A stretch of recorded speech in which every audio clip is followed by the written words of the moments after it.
Saudara Kementerian Pekerjaan Umum dan Perumahan Rakyat menyalurkan sebanyak 620 goni atau karung geotekstil untuk membantu penanganan abrasi di Desa Palak Kerambil, Kecamatan Susoh, Aceh Barat. Penanganan abrasi di wilayah Aceh Barat Daya tersebut hingga kini masih dilakukan secara darurat. Warga pun diimbau selalu waspada gelombang tinggi. Hingga kini masih terus berlangsung, terutama pada malam hari.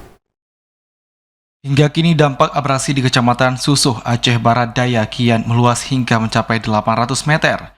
Namun saat ini yang paling parah dan butuh penanganan segera hanya 400 hingga 500 meter yang masih ada rumah penduduknya. Jika tidak ditangani secepatnya, maka dikhawatirkan 30 rumah kini akan terbawa gelombang laut. Sejak tahun 2016 lalu hingga kini sudah 10 rumah habis terbawa gelombang laut.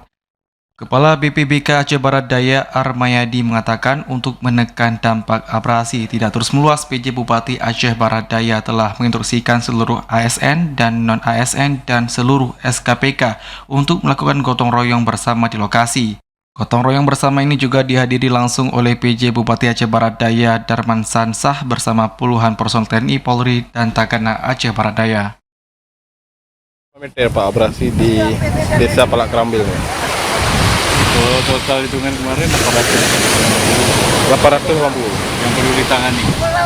Yang parah Pak berapa meter Pak? Yang Karena ini ada pemukiman ini sekitar 400-500 yang ada 400 meter. pemukiman.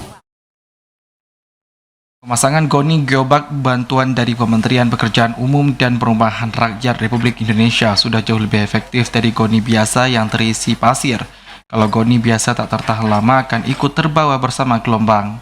Dari Aceh Barat Daya, Aziz Saputra, TVRI Aceh melaporkan.